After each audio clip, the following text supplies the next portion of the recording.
परम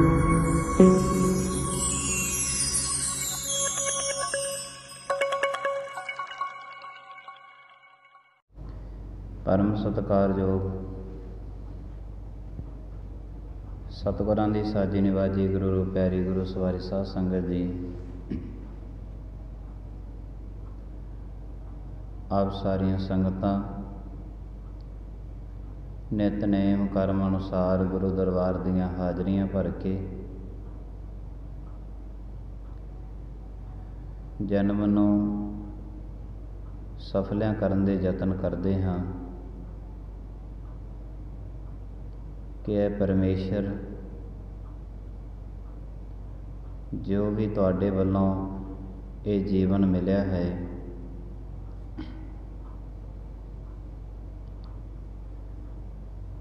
जिहो जिहा जीवन मिलिया है वैसा ही जीवन बतीत होवे, क्योंकि जद नव जन्मिया बच्चा है तो उसनों पूर्ण ब्रह्म ज्ञानी धार्मिक ग्रंथों के अंदर मन्निया गया, क्योंकि उसकी कोई जात पात नहीं हुंदी, कोई मजहब नहीं हुंदा। ईरखा द्वेष काम क्रोध लोभ मोह अहंकार उस दे अंदर नहीं हुंदा। पर ये वस्तुआं हौली हौली मनुख के जीवन के अंदर घर कर जांदियां ने।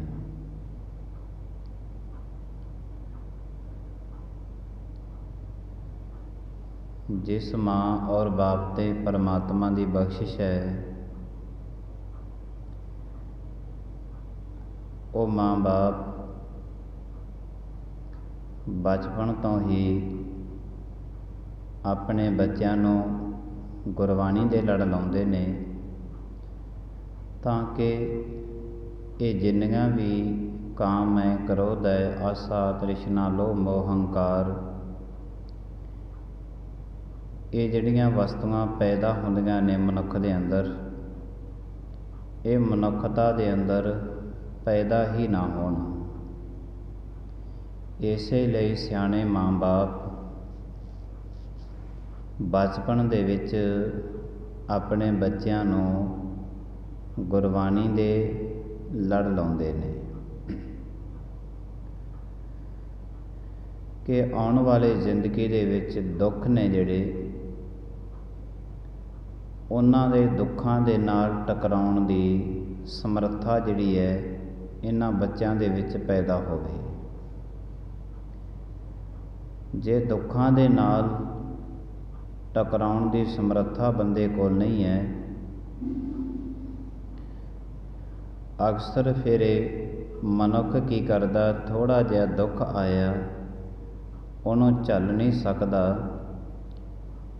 फिर ये मनुख कोई ऐसा कर्म कर बैठदा है जिसनों समाज दे विच आत्म हत्या कहंदे ने।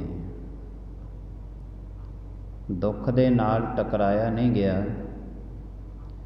आत्म हत्या करके जीवन लीला समाप्त कर ली।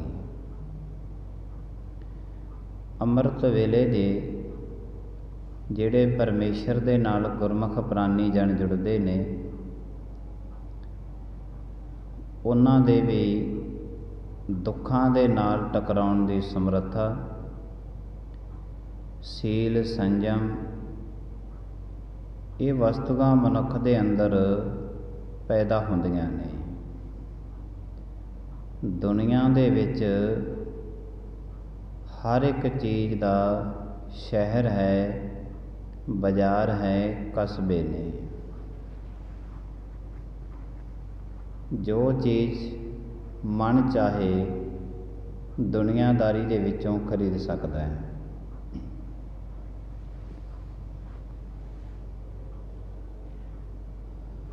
पर सील अते संयम, धीरज, सहनशीलता ये तो मनुख नूं परमात्मा के घर दे विचों ही मिलती है। दुनिया के किसी शहर बाजार दे विचों ये वस्तुआं नहीं मिलदियां।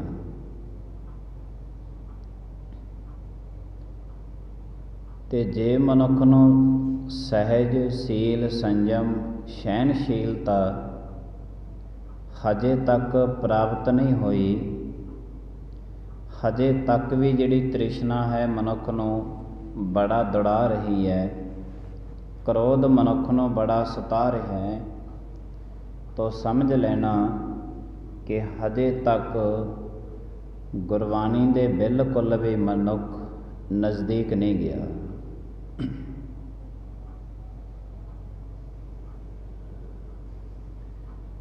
ਇਹ ਵਸਤੂਆਂ ਕਿਸੇ ਸ਼ਹਿਰ ਬਾਜ਼ਾਰ ਦੇ ਵਿੱਚੋਂ ਨਹੀਂ ਮਿਲਦੀਆਂ, ਇਹ ਤੇ ਪਰਮਾਤਮਾ ਦੇ ਘਰ ਦੇ ਵਿੱਚੋਂ ਮਿਲਦੀਆਂ ਨੇ। ਸੀਲ ਸੰਜਮ ਸੁਚ ਭੰਨੀ ਖਾਣਾ ਖਾਜ ਆਹਾਜ। ਪਰਮਾਤਮਾ ਦੀ ਬਖਸ਼ਿਸ਼ ਹੋਈ ਤੇ ਪਰਮਾਤਮਾ ਦੇ ਘਰ ਦੇ ਵਿੱਚੋਂ ਇਹ ਮਨੁੱਖ ਨੂੰ ਵਸਤੂਆਂ ਮਿਲੀਆਂ ਨੇ। ਵਰਨਾ ਮਨੁੱਖ ਸਾਰੀ ਜ਼ਿੰਦਗੀ ਤ੍ਰਿਸ਼ਨਾ ਦਾ ਸਤਾਇਆ ਹੋਇਆ ਹਮੇਸ਼ਾ ਦੂਸਰੀਆਂ ਜ਼ਿੰਦਗੀਆਂ ਦੇ ਖਾਣ ਪੀਣ ਤੱਕ ਸਹਿਮਤ ਰਹਿ ਜਾਂਦਾ ਹੈ। ਆਪ ਜੀ ਨੇ ਕੱਲ ਸਰਵਣ ਕੀਤਾ ਸੀ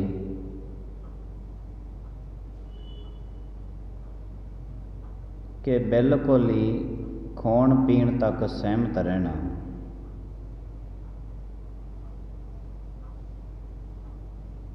ਕਿਸੇ ਦੀ ਜ਼ਿੰਦਗੀ ਨੂੰ ਖਤਮ ਕਰਨਾ ਹੋਵੇ, ਕੋਈ ਜ਼ਰੂਰੀ ਨਹੀਂ ਹੈ ਕਿਸੇ ਹਥਿਆਰ ਦੇ ਨਾਲ ਖਤਮ ਕਰੀਏ ਜਾਂ ਆਪਣੀ ਬੋਲੀ ਬੋਲ ਕੇ ਖਤਮ ਕਰੀਏ। ਚੁੱਪ ਚਪੀਤੇ ਬਿਲਕੁਲ ਚੁੱਪ ਕਰਕੇ ਵੀ ਚਿੱਚੜ ਜਿਹੜੇ ਨੇ ਉਹ ਅਕਸਰ ਖੂਨ ਪੀਂਦੇ ਰਹਿੰਦੇ ਨੇ, ਜੋਕਾਂ ਜਿਹੜੀਆਂ ਨੇ ਉਹ ਖੂਨ ਪੀਂਦੀਆਂ ਰਹਿੰਦੀਆਂ ਨੇ।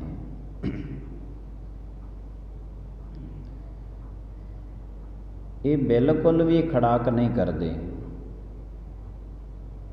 ਪਰ ਕਰਮ ਇਹ ਇਹੋ ਜਿਹਾ ਕਰਦੇ ਨੇ ਕਿ ਜਦ ਮਨੁੱਖ ਦਾ ਖੂਨ ਹੀ ਸਹੀ ਸਲਾਮਤ ਨਾ ਰਿਹਾ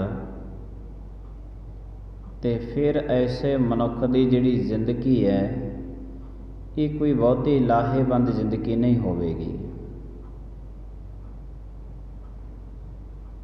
ਸੁਭਾਅ ਬਣ ਗਿਆ ਮਨੁੱਖ ਦਾ ਬਿਲਕੁਲ ਐਸੇ ਤਰ੍ਹਾਂ ਕਿ ਕਿਸੇ ਦਾ ਚੁੱਪ ਚਪੀਤੇ ਸ਼ਾਂਤ ਹੋ ਕੇ ਖੂਨ ਪੀਂਦੇ ਰਹਿਣਾ।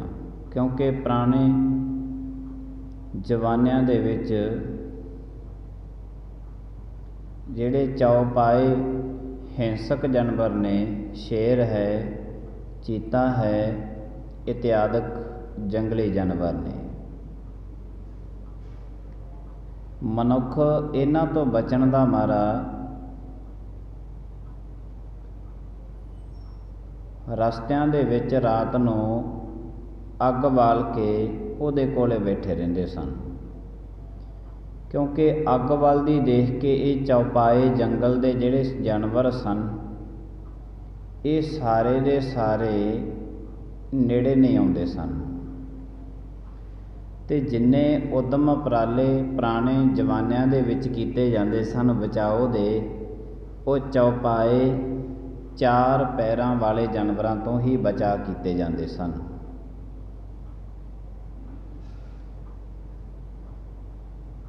ਮਨੁੱਖਤਾ ਦੇ ਵਿਚਾਰ ਬਦਲ ਗਏ। ਅਜੋਕੇ ਸਮੇਂ ਦੇ ਵਿੱਚ ਚੌਪਾਏ ਜਾਨਵਰਾਂ ਦਾ ਬਿਲਕੁਲ ਵੀ ਕੋਈ ਡਰ ਨਹੀਂ ਹੈ, ਕੋਈ ਖਤਰਾ ਨਹੀਂ ਹੈ। ਨਾ ਕਦੇ ਨਗਰ ਖੇੜਿਆਂ ਦੇ ਵਿੱਚ ਕੋਈ ਸ਼ੇਰ ਆਇਆ, ਨਾ ਕਦੇ ਕੋਈ ਚੀਤਾ ਆਇਆ। ਐਸਾ ਕਦੀ ਵੀ ਦੇਖਣ ਨੂੰ ਨਹੀਂ ਮਿਲਿਆ।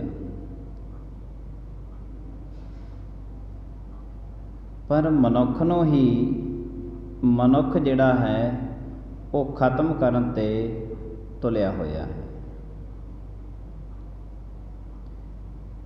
ਪਹਿਲੇ ਚੌਪਾਏ ਜਾਨਵਰਾਂ ਤੋਂ ਡਰ ਹੁੰਦਾ ਸੀ, ਅਜੋਕੇ ਸਮੇਂ ਦੇ ਵਿੱਚ ਚੌਪਾਏ ਜਾਨਵਰਾਂ ਨੂੰ ਛੱਡ ਕੇ ਦੋ ਪੈਰਾਂ ਵਾਲੇ ਮਨੁੱਖਤਾ ਨੂੰ ਬੜਾ ਡਰ ਲੱਗਦਾ ਹੈ ਅਤੇ ਬੜੇ ਯਤਨ ਕੀਤੇ ਜਾਂਦੇ ਨੇ, ਕਿਉਂਕਿ ਉਹਨਾਂ ਦਾ ਕੀਤਾ ਹੋਇਆ ਹਮਲਾ ਚੌਪਾਏ ਜਾਨਵਰਾਂ ਦਾ ਚੰਦ ਮਿੰਟਾਂ ਦੇ ਵਿੱਚ ਬੰਦੇ ਨੂੰ ਖਤਮ ਕਰ ਦਿੰਦਾ ਸੀ। ਦੋ ਪੈਰਾਂ ਵਾਲੇ ਬੰਦੇ ਦਾ ਕੀਤਾ ਹੋਇਆ ਹਮਲਾ ਬੰਦੇ ਨੂੰ ਬਿਲਕੁਲ ਤੜਫਾ ਕੇ ਉਸ ਦੀ ਜਾਨ ਕੱਢਦਾ ਹੈ। ਗੁਰੂ ਸਾਹਿਬ ਜੀ ਮਹਾਰਾਜ ਕਹਿੰਦੇ ਨੇ ਕਿ ਜੋ ਤੂੰ ਅੰਮ੍ਰਿਤ ਵੇਲੇ ਪਰਮਾਤਮਾ ਦੇ ਘਰ ਦੇ ਵਿੱਚ ਆਉਣਾ ਹੈ ਤੇ ਪਹਿਲੇ ਤੇ ਪਰਮਾਤਮਾ ਤੈਨੂੰ ਇਸ ਗੱਲ ਤੋਂ ਸੁਚੇਤ ਕਰਦੇ ਨੇ ਕਿ ਤੈਨੂੰ ਖਤਰਾ ਕਿਹੜੀਆਂ ਗੱਲਾਂ ਤੋਂ ਹੈ। ਪਹਿਲਾ ਪੁਆਇੰਟ, ਜਿਹੜੇ ਸਿਲਸਿਲਾਵਾਰ ਗੁਰਬਾਣੀ ਨੂੰ ਪੜ੍ਹਦੇ ਸੁਣਦੇ ਨੇ ਔਰ ਜਿਨ੍ਹਾਂ ਨੇ ਗੁਰੂ ਸਾਹਿਬ ਜੀ ਮਹਾਰਾਜ ਦੇ ਇਤਿਹਾਸ ਨੂੰ ਬੜੀ ਨੇੜਤਾ ਦੇ ਵਿੱਚ ਜਾ ਕੇ ਲਿੱਤਾ ਹੈ, ਕਿਉਂਕਿ ਸਭ ਤੋਂ ਪਹਿਲਾਂ ਜਿਹੜਾ ਯੁੱਧ ਸੀ ਗੁਰੂ ਗੋਬਿੰਦ ਸਿੰਘ ਮਹਾਰਾਜ ਨੇ ਭੰਗਾਣੀ ਦਾ ਯੁੱਧ ਕੀਤਾ ਤੇ ਭੰਗਾਣੀ ਦੇ ਯੁੱਧ ਦਾ ਜਿਹਨੇ ਇਤਿਹਾਸ ਬਿਲਕੁਲ ਨਜ਼ਦੀਕ ਤੋਂ ਲੈ ਲਿਆ, ਗਹਿਰਾ ਪੜ੍ਹਿਆ, ਉਸ ਮਨੁੱਖ ਨੂੰ ਸਭ ਕੁਝ ਮਹਾਰਾਜੀਆਂ ਨੇ ਚਾਨਣਾ ਕਰਾਇਆ ਹੈ।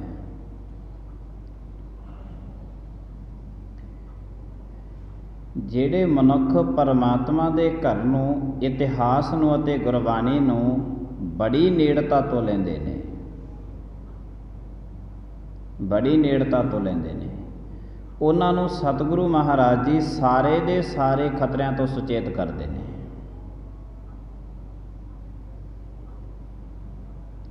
ਬੱਚੇ ਨੂੰ ਉਸ ਦਾ ਬਾਪ ਜੋ ਉਹਦੀ ਜ਼ਿੰਦਗੀ ਦੇ ਵਿੱਚ 10 ਸਾਲਾਂ ਨੂੰ ਹੋਣਾ ਉਹ ਅੱਜ ਦੱਸਦਾ ਹੈ।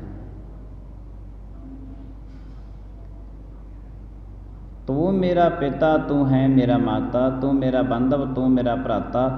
ਮਾਤਾ ਪਿਤਾ ਗੁਰੂ ਗ੍ਰੰਥ ਸਾਹਿਬ ਜੀ ਮਹਾਰਾਜ ਸਾਨੂੰ ਅੱਜ ਸਾਰਾ ਕੁਝ ਦੱਸਦੇ ਨੇ ਜੋ ਆਉਣ ਵਾਲੀ ਜ਼ਿੰਦਗੀ ਦੇ ਵਿੱਚ ਹੋਣਾ ਹੈ। ਤੇ ਜਿਸ ਦੇ ਜ਼ਿੰਦਗੀ ਦੇ ਵਿੱਚ ਬੜੇ ਖਤਰੇ ਨੇ, ਗੁਰੂ ਸਾਹਿਬ ਜੀ ਮਹਾਰਾਜ ਨੂੰ ਅੱਜ ਹੀ ਸੁਚੇਤ ਕਰਦੇ ਨੇ। ਫਿਰ ਉਹਨਾਂ ਤੋਂ ਆਪਣੀ ਜ਼ਿੰਦਗੀ ਦਾ ਬਚਾਓ ਕਿਵੇਂ ਕਰਨਾ ਹੈ। ਪਹਿਲੇ ਤੇ ਸਾਰੇ ਦੇ ਸਾਰੇ ਖਤਰੇ ਨਜ਼ਰ ਆਉਂਦੇ ਨੇ। ਸਤਿਗੁਰੂ ਮਹਾਰਾਜ ਜੀ ਕਹਿੰਦੇ ਨੇ ਫਿਰ ਉਹਨਾਂ ਤੋਂ ਬਚਾਓ ਕਿਵੇਂ ਕਰਨਾ। ਉਹਨਾਂ ਤੋਂ ਬਚਾਓ ਹੋਵੇਗਾ ਸਿਮਰਨ ਅਤੇ ਸੇਵਾ, ਦੋ ਚੀਜ਼ਾਂ ਦੇ ਨਾਲ ਬਚਾਓ ਹੋਊਗਾ। ਤੀਜੀ ਕੋਈ ਵੀ ਐਸੀ ਚੀਜ਼ ਨਹੀਂ ਹੈ ਜਿਹੜੀ ਸਾਡੀ ਜ਼ਿੰਦਗੀ ਨੂੰ ਤੜਫਣ ਤੋਂ ਬਚਾ ਸਕੇ।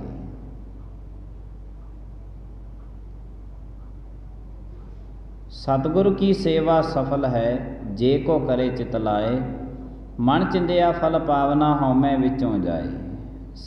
ਸੇਵਾ ਕੀਤੀ ਸਫਲ ਹੈ ਜਿਤ ਸਤਿਗੁਰ ਕਾ ਮਨ ਮੰਨੇ, ਜਾਂ ਸਤਿਗੁਰ ਕਾ ਮਨ ਮੰਨਿਆ ਤਾਂ ਪਾਪ ਕਸੰਮਲ ਭੰਨੇ।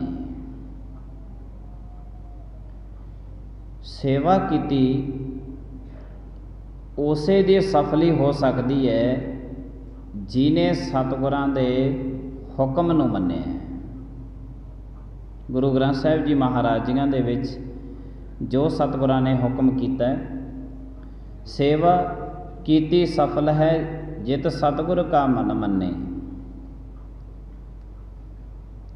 ਸਤਿਗੁਰਾਂ ਦੇ ਹੁਕਮ ਨੂੰ ਮੰਨ ਕੇ ਸੇਵਾ ਕੀਤੀ ਤੇ ਸੇਵਾ ਹਮੇਸ਼ਾ ਹੀ ਜਿਹੜਾ ਸਾਥੋਂ ਪਿੱਛੇ ਹੈ ਉਹਦੀ ਕੀਤੀ ਜਾਂਦੀ ਹੈ।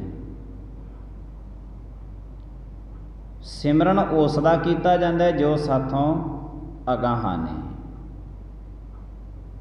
ਵਿੱਚ ਦੁਨੀਆ ਸੇਵ ਕਮਾਈ ਹੈ, ਭਾਵ ਜੋ ਤੇਥੋਂ ਧਨ ਵਿੱਚ, ਪਦਾਰਥਾਂ ਵਿੱਚ ਕਿਸੇ ਵੀ ਕਾਰਨ ਕਰਕੇ ਜੋ ਤੇਥੋਂ ਪਿੱਛੇ ਹੈ ਉਹਨੂੰ ਸੇਵਾ ਕਰਕੇ ਉਹਨੂੰ ਆਪਣੇ ਬਰਾਬਰ ਲੈ ਕੇ ਆਉਣਾ, ਇਹਨੂੰ ਸੇਵਾ ਕਰਨੀ ਕਹਿੰਦੇ ਨੇ।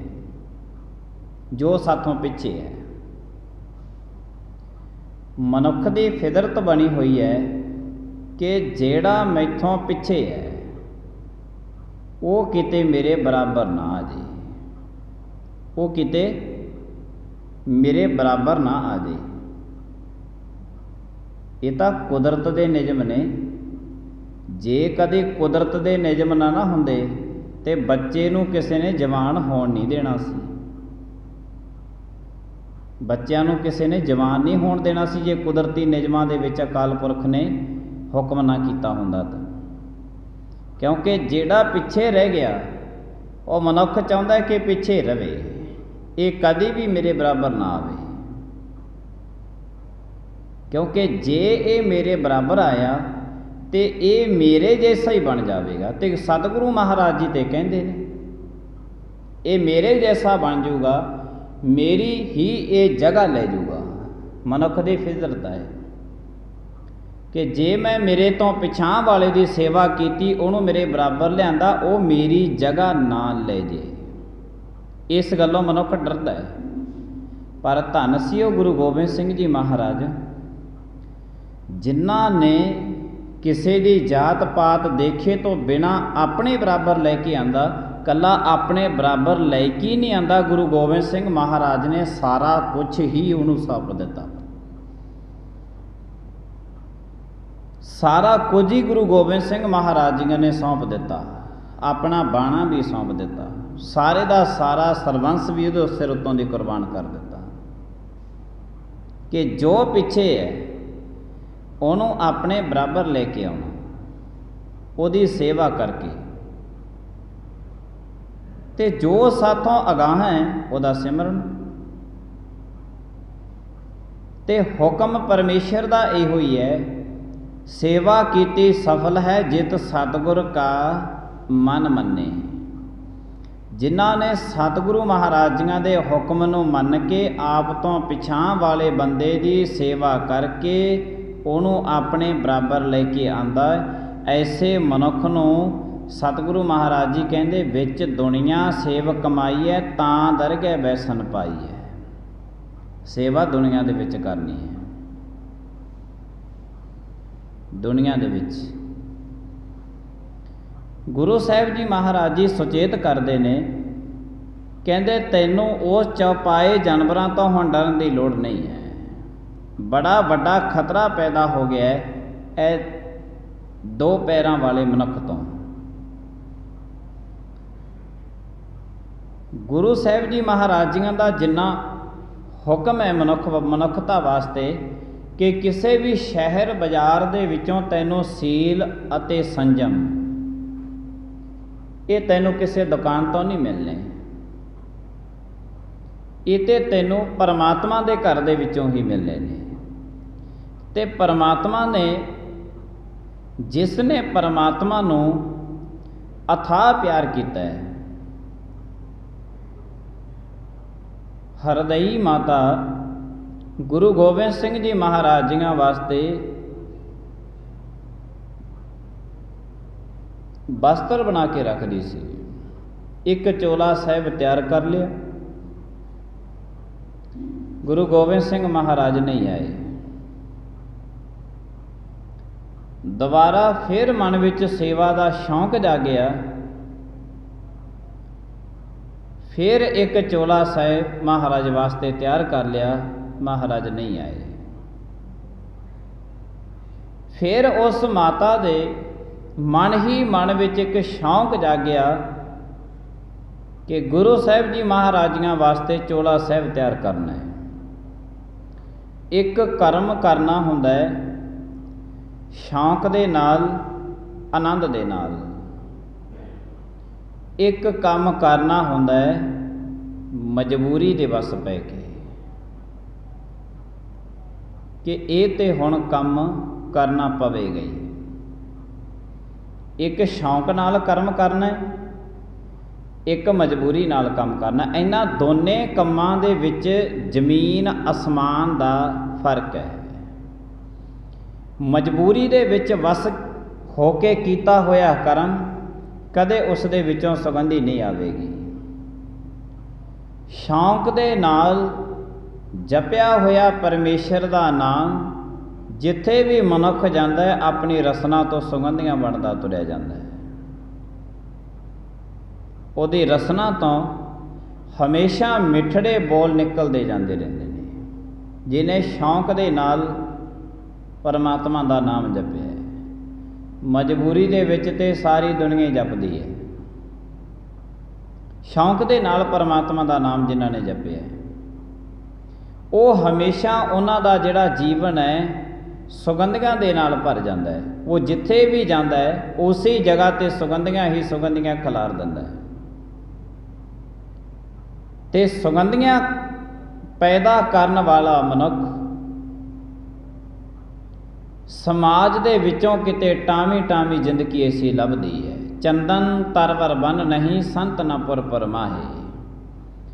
ਹਰੇਕ ਜੰਗਲ ਦੇ ਵਿੱਚ ਚੰਦਨ ਦਾ ਬਿਰਖ ਨਹੀਂ ਹੁੰਦਾ, ਹਰੇਕ ਪੁਰੀ ਨਗਰ ਖੇੜੇ ਦੇ ਵਿੱਚ ਕੋਈ ਨਾਮ ਸਿਮਰਨ ਬੰਦਗੀ ਕਰਨ ਵਾਲਾ ਸੰਤ ਪੈਦਾ ਨਹੀਂ ਹੁੰਦਾ। ਕਈ ਕਸਬਿਆਂ ਦੇ ਵਿੱਚ ਕੋਈ ਇੱਕ ਅੱਧਾ ਸੰਤ ਜਿਹੜਾ ਹਮੇਸ਼ਾ ਹੀ ਸੁਗੰਧੀਆਂ ਵੰਡਦਾ ਹੋਵੇ, ਵਰਨਾ ਮਨੁੱਖ ਕ੍ਰੋਧ ਵੰਡਦਾ ਹੈ, ਹੰਕਾਰ ਵੰਡਦਾ ਹੈ, ਆਸ਼ਾ ਤ੍ਰਿਸ਼ਨਾ ਵੰਡਦਾ ਹੈ, ਲੋਭ ਵੰਡਦਾ ਹੈ, ਬੜਾ ਕੁਛ ਮਨੁੱਖ ਆਪਣੀ ਜ਼ਿੰਦਗੀ ਦੇ ਵਿੱਚੋਂ ਦੂਜਿਆਂ ਨੂੰ ਵੰਡਦਾ ਰਹਿੰਦਾ ਹੈ, ਬੜਾ ਕੁਛ ਵੰਡਦਾ ਰਹਿੰਦਾ ਹੈ, ਦੂਜਿਆਂ ਨੂੰ ਹਮੇਸ਼ਾ ਦਿੰਦਾ ਰਹਿੰਦਾ ਹੈ। ਕਿਉਂਕਿ ਦੂਜਿਆਂ ਨੂੰ ਮਨੁੱਖ ਉਹੀ ਚੀਜ਼ ਦਿੰਦਾ ਹੈ ਜੋ ਇਹਦੇ ਆਪਣੇ ਕੋਲ ਹੋਵੇ, ਜੋ ਇਹਦੇ ਆਪਣੇ ਕੋਲ ਹੋਵੇ। ਅਤੇ ਇਹਦੇ ਆਪਣੇ ਕੋਲ ਕੀ ਹੈ? ਇਹ ਸਾਰੀ ਦੀਆਂ ਸਾਰੀਆਂ ਵਸਤੂਆਂ ਇਹਦੇ ਕੋਲ ਆਪਣੀਆਂ ਨੇ। ਬੜੀ ਵੱਡੀ ਤਾਦਾਦ ਦੇ ਵਿੱਚ ਕ੍ਰੋਧ ਹੈ, ਬੜੀ ਵੱਡੀ ਤਾਦਾਦ ਦੇ ਵਿੱਚ ਦੂਸਰਿਆਂ ਦਾ ਖੂਨ ਕਿਵੇਂ ਪੀਣਾ ਇਹ ਤਾਂ ਪੁੱਛ ਸਕਦਾ ਬੰਦਾ। ਬੜੀ ਹੈਰਾਨਗੀ ਹੁੰਦੀ ਹੈ ਕਿ ਜਦ ਕੋਈ ਮਨੁੱਖ ਦੇਖਣ ਦੇ ਵਿੱਚ ਤੇ ਬੜਾ ਸੁਚੱਜਾ ਲੱਗਦਾ ਹੁੰਦਾ ਹੈ, ਪਰ ਜਦ ਗੱਲਾਂ ਬਾਤਾਂ ਕਰਦਾ ਤੇ ਗੱਲਾਂ ਬਾਤਾਂ ਤੋਂ ਪਤਾ ਲੱਗਦਾ ਹੈ ਕਿ ਇਹ ਤਾਂ ਬੜਾ ਕੁਚੱਜੇ ਮਨੁੱਖ ਦੇ ਨਾਲ ਅੱਜ ਵਾਸਾ ਪੈ ਗਿਆ। ਕਿਉਂਕਿ ਮਨੁੱਖ ਦੀ ਜਿਉਂ ਹੀ ਜ਼ਬਾਨ ਖੁੱਲ੍ਹਦੀ ਹੈ ਇੱਥੋਂ ਹੀ ਪਤਾ ਲੱਗਦਾ ਹੈ ਕਿ ਇਹ ਮਨੁੱਖ ਕੀ ਹੈ, ਅੰਦਰੋਂ ਮਨੁੱਖ ਅੰਦਰੋਂ ਕੀ ਹੈ। ਤਾਲਾ ਖੁੱਲ੍ਹੇ ਤੋਂ ਹੀ ਪਤਾ ਲੱਗਦਾ ਕਿ ਦੁਕਾਨ ਸੋਨੇ ਦੀ ਹੈ ਜਾਂ ਦੁਕਾਨ ਦੇ ਅੰਦਰ ਕੋਲੇ ਰੱਖੇ ਹੋਏ ਨੇ। ਤਾਲਾ ਖੁੱਲ੍ਹਦਾ ਅਤੇ ਤਾਲਾ ਹੈ ਮਨੁੱਖ ਦੀ ਜ਼ਬਾਨ, ਇੱਥੋਂ ਹੀ ਪਤਾ ਲੱਗਦਾ ਹੈ। ਮਨੁੱਖ ਦੇ ਹਮੇਸ਼ਾ ਦੀ ਫਿਤਰਤ ਬਣੀ ਹੋਈ ਹੈ ਕਿ ਇਹ ਹਮੇਸ਼ਾ ਹੀ ਆਪਣੇ ਜੀਵਨ ਕਾਲ ਦੇ ਅੰਦਰ ਦੁਰਗੰਧੀਆਂ ਵੰਡਦਾ ਰਹਿੰਦਾ ਹੈ। ਸੁਗੰਧੀ ਦੇਣ ਵਾਲੀ ਕੋਈ ਜ਼ਿੰਦਗੀ ਇੱਕ ਅੱਧੇ ਸਮਾਜ ਦੇ ਵਿੱਚ ਮਸਾਂ ਕਿਤੇ ਪੈਦਾ ਹੁੰਦੀ ਹੈ,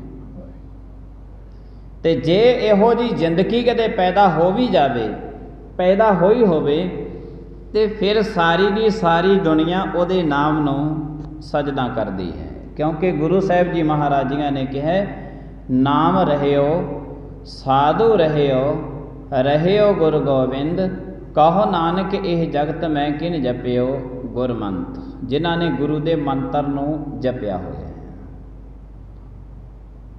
ਮਾਤਾ ਕਹਿਣ ਲੱਗੀ, ਅੱਜ ਗੁਰੂ ਗੋਬਿੰਦ ਸਿੰਘ ਮਹਾਰਾਜ ਨਹੀਂ ਆਏ, 2 ਚੋਲੇ ਬਣਾ ਲਏ ਨੇ, ਚਲੋ ਹੁਣ ਮੈਂ ਸ਼ੌਂਕ ਦੇ ਨਾਲ ਕਰਮ ਕਰਨਾ ਕਿ ਇੱਕ ਚੋਲਾ ਸਾਹਿਬ ਗੁਰੂ ਸਾਹਿਬ ਮਹਾਰਾਜ ਵਾਸਤੇ ਹੋਰ ਬਣਾਵਾਂ। ਤੀਸਰਾ ਚੋਲਾ ਵੀ ਮਾਤਾ ਨੇ ਤਿਆਰ ਕਰ ਲਿਆ, ਪਰ ਗੁਰੂ ਗੋਬਿੰਦ ਸਿੰਘ ਮਹਾਰਾਜ ਹਜੇ ਤੱਕ ਵੀ ਨਹੀਂ ਪਹੁੰਚੇ।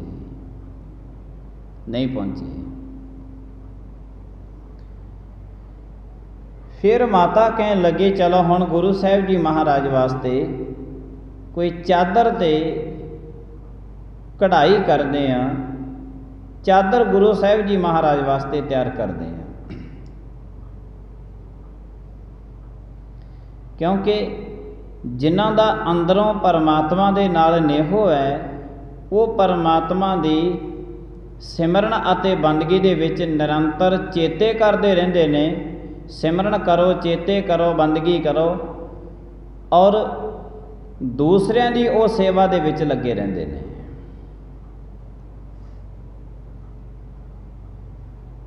सिमरन करना परमेश्वर का हमेशा खुशी के खेड़े दे विच जाके, मजबूरी दे वस पै के नहीं है। मजबूरी दे वस पै के ते मनुख दुनिया दे विच सारे कर्म करदा है। की करिए, काम करना पैंदा है, मजबूरी है, वरना हुण काम करन दी ते कोई उम्र नहीं रही। शौक दे नाल कर्म करना। माता ने 3 चोले बनाए, एक चादर महाराज वास्ते तैयार कर ली। ये 4 वस्तुआं बड़े शौक दे नाल तंद पाए ने माता ने।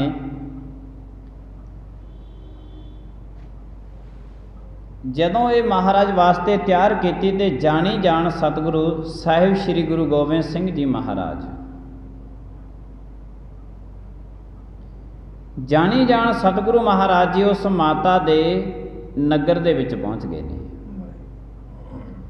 नगर दे विच जाके 2 सिखां नूं हदायत की, कहन लगे इस नगर खेड़े दे विच फलानी जगह ते एक माता रहिंदी है, उहनूं तुसीं लैके आओ कि तुहानूं गुरु गोबिंद सिंह जी महाराज बुलाउंदे ने। नाल उहनूं वचन दसना कि जेड़े साडे वास्ते 3 चोले ते एक चादर तैयार कीती है, उहनूं कहदे नाल ही लैके आउण। गुरु गोबिंद सिंह जी महाराज कित्थे ने, माता कित्थे बैठी है। जिमें जिमें माता तंद चोले ते पाउंदी है, गुरु गोबिंद सिंह महाराज जी नूं सब कुछ पता सी। 3 चोले, चौथी चादर माता नूं कह देना कि नाल लैके आउणा, असीं ओह लैण वास्ते आए हैं इत्थे। जद गुरु गोबिंद सिंह जी महाराज जी ने सुनेहा 2 सिखां नूं दिता, वो जाके कहन लगे माता जी गुरु गोबिंद सिंह जी महाराज तुहानूं याद करदे ने ते तुसीं जेड़े महाराज वास्ते 3 चोले तैयार कीते ने, चौथी चादर तैयार कीती है, वह भी नाल लैके ते गुरु गोबिंद सिंह महाराज दे कोल आओ। माता कहन लगी कमाल दी गल है कि अज तक इस रास्ते गुरु गोबिंद सिंह महाराज अते गुरु साहिब जी महाराज का सिख कोई मेरे कोल नहीं आया।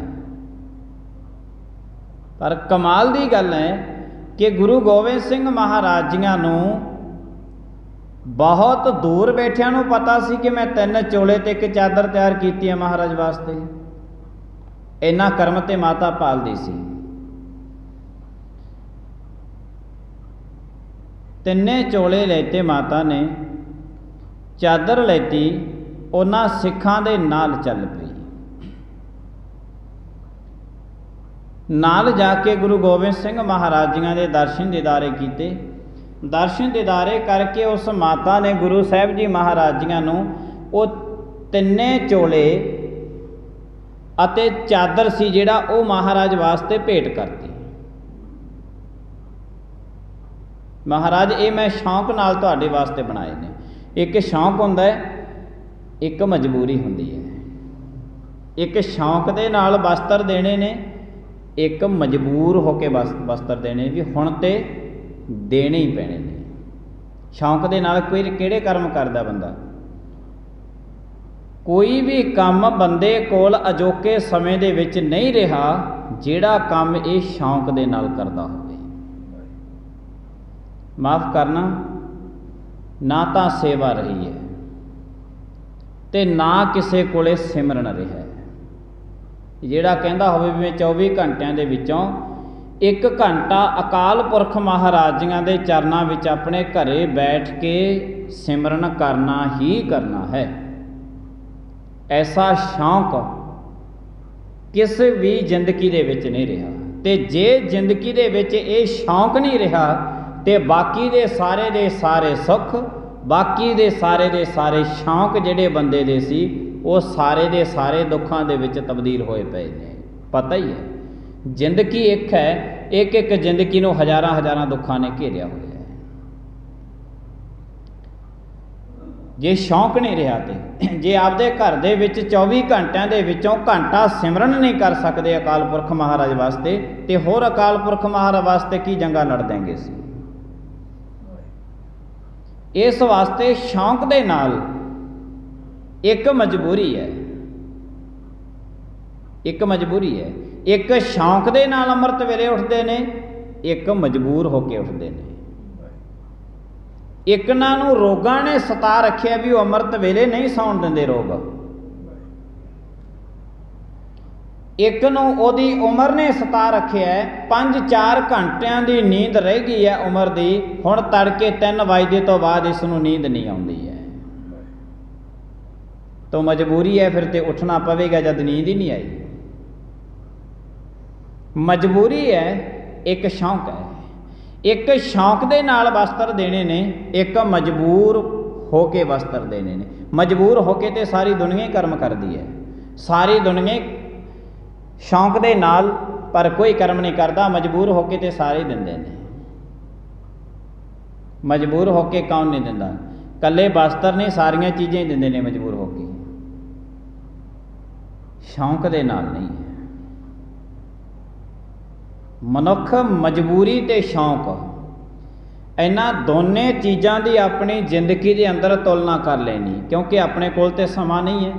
इतना भी कली कली गल नूं गिनी जाइए, अपनी जिंदगी दे विच मजबूरी अते शौक नूं बराबर करके देख लेना भी किहड़ा काम शौक नाल करदे आ, किहड़ा असीं मजबूर वस होके करदे आ। उन्हां दे विचों 1000 काम दे विचों एक काम आऊगा जिहड़ा असीं शौक नाल करदे आ, बाकी 999 असीं मजबूर वस होके करदे आ। मजबूरी वस होके सारा कुछ ही दिंदे ने मजबूर वस होके, ते वस्त्र भी दिंदे ने, बड़ियां जुत्तियां भी दिंदे ने, बड़े तरह का भोजन पदार्थ भी छकाउंदे ने मजबूर होके। मजबूर है। पहले कोई नहीं पुछदा 1 साल तक, जद वड वडेरियां दीयां यादां दे कोई दिन आ जांदे ने ना, फिर एक दूसरे नूं खिचदे ने, तुसीं भी साडे घर भी भोजन छक के आओ, साडे घर भी भोजन छक के आओ। हैरानगी की गल है, पहला सारे साल कोई पुछदा नहीं है, दिवाली वाले दिनों के विच एक दिन के 20 घरे प्रशादे छक के आने पैंदे ने। कमाल की गल है। मजबूर होके सारा कुछ करना है, शौक दे नाल कुछ भी नहीं करना। शौक दे नाल सारा साल किसी भुखे दे मुखड़े दे विच भोजन नहीं पाउणा, नहीं पाउणा। ते मजबूर होके भोजन भी छकना है। कल्ला भोजन नहीं छकाउणा, नाल प्रसाद भी बनाउणा है, खीर भी बनाउणी है, अनेकां तरह के भोजन भी बनाउणे ने, पदार्थ भी देने ने, चप्पलां भी देनियां ने, 500 रुपया मत्था भी टेकना है भोजन छकण वाले नूं। 500 रुपया मत्था। हैरानगी की गल है कि कोई कथा कीर्तन के पैसे देवे चाहे ना देवे, पर दिवाली वाले दिनों के विच जिहदे घरे प्रसादा सकिया 500 का नोट अगला मत्था टेक दिंदा। कथा कीर्तन के मामले दे विच जे बंदे नूं कदे 1100 रुपया देना पै जे, 15 वाली हौल पैंदे ने। की कीता? 1 घंटा का कथा कीती है, घंटा का कीर्तन किया, मजबूरी बस होके, शौक दे नाल कुछ नहीं देना। की कीता है? पर जिन्हों पुछना होवे हुण तेरे घर दे विच भी की कीता, आके पदार्थ ही खादे, खीर खाधी है, प्रसाद खादा है, भोजन छकिया, फल लिआंदे ने वो छक लिया, तो हुण 500 रुपया मत्था काहतों टेकी जाना है?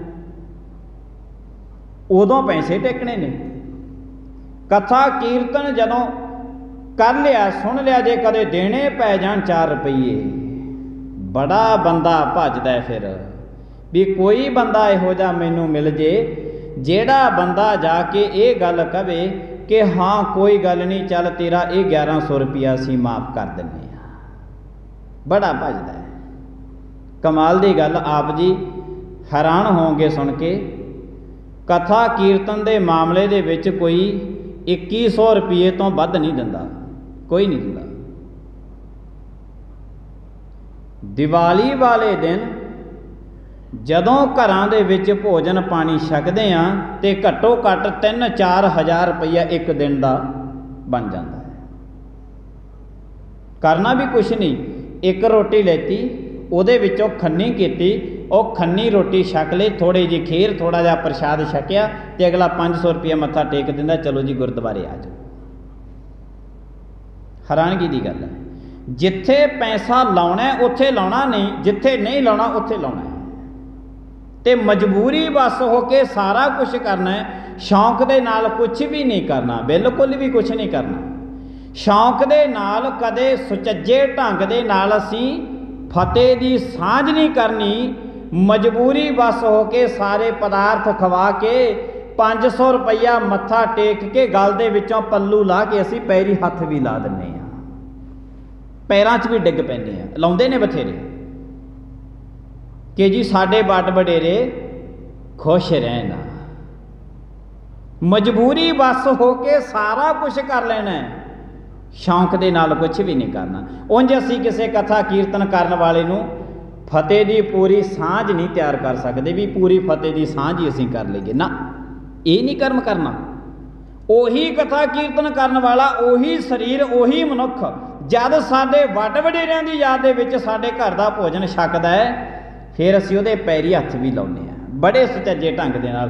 बड़ी हैरानगी हुंदी है। चलो जिहड़ा बंदा ते अणजान होवे ਉਹ ते मनुख अपना भोजन पानी छकदा है, विचारा चंद रुपये लेके घर विच आ जांदा है, पर जिहनूं जिवें जिवें गुरबाणी दा ते गुरु दे इतिहास दा माड़ा मोटा ज्ञान हुंदा है ਉਹ बड़ा बंदा अंदरों बड़ा हैरान हुंदा है। ये कमाल दी गल है। जिद्दें तेरा बापू चढ़ाई कीता सी ਉਹਦੇ ਤੇ कथा कीर्तन का 1100 रुपया देन लग्या भी तैनूं बड़े हौल पैंदे सीगे। अज उन्हां दे नाम का भोजन छका के 500 रुपया जाई मत्था टेकदा सिर्फ 5 मिनटां दे विच। भोजन छकण ते 5 मिनट लगणगे, 5 मिनटां दे विच 500 रुपया, 2 घंटे कथा कीर्तन करो, कोई रुपया नहीं, कोई रुपया नहीं। एक शौक है, एक मजबूरी है। मजबूरी बस हो के किन्ने काम असीं दुनिया विच करदे हां, शौक दे नाल एक अद्धा काम भी मनुख नूं अपना नज़र नहीं आउंदा। माफ़ करना, तुसीं इन्हां गल्लां दी तुलना अपने घर दे विच बैठ के कर लिओ। शौक मजबूरी। गुरु गोबिंद सिंह महाराज कहन लगे, माता तू बड़े शौक दे नाल 3 चोले ते चादर साडे वास्ते तैयार कीती है। तू माता शौक दे नाल तैयार कीती, असीं तेरे नगर विच तां ये चोले आप लैण वास्ते आए हां। गुरु गोबिंद सिंह महाराज नूं जाना पिया शौक दे नाल जो कीते, मजबूरी बस हो के थोड़ो कीता सी। मजबूरी बस हो के बंदा बड़े कर्म करदा है, बड़े कर्म करदा है। शौक दा तंद ये जिंदगी दे विच पाउंदा ही नहीं है। तो गुरु साहिब जी महाराज दी गुरबाणी दी जिहड़ी सारी दी सारी विचारधारा है वो परिक्रमा करदी है कि तू जो भी काम करना है इनू शौक दे नाल कर, अंदरों खुशी दे नाल, खेड़े दे नाल कर। अंदरों खुशी खेड़े दे नाल तू गुरबाणी पढ़, कथा कीर्तन कर, कथा कीर्तन सुन। कदे देखी मजबूर होके ना बैठा रही। बहुते बंदे बैठे रहंदे ने मजबूर होके, जदों बेचारे मजबूर होके बैठे रहंदे ने भी हुण बैठना तां पऊगा ही, फिर अंदरों बड़े दुखी हुंदे ने। ए कथा कीर्तन की कदों समाप्ति होगी, कदों अपने सारे कम्मां धंधां दे विच लगिए जाके मजबूर।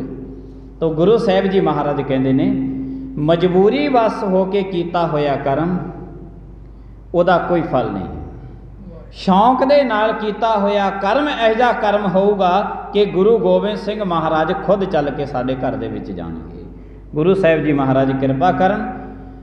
अज दा जो आपां सरवण कीता है इस दे विच शौक अते मजबूरी, इन्हां दे थोड़े थोड़े प्रमाण मैं तुहाडे सामने रख दित्ते जिन्ना क समां मैनूं मिलदा है। ते इस तों अगाहां हुण आप जियां ने जिहड़ा है सोचते रहना, विचारते रहना कि किन्ने काम असीं शौक दे नाल करदे हां ते किन्ने काम मजबूरी वस होके करदे हां। भुल्लां चुक्कां दी खिमा। आईयां संगतां दा बहुत धन्नवाद। प्रेम दे नाल सारी संगत बुलायो फतेह। वाहिगुरू जी का खालसा, वाहिगुरू जी की फतेह।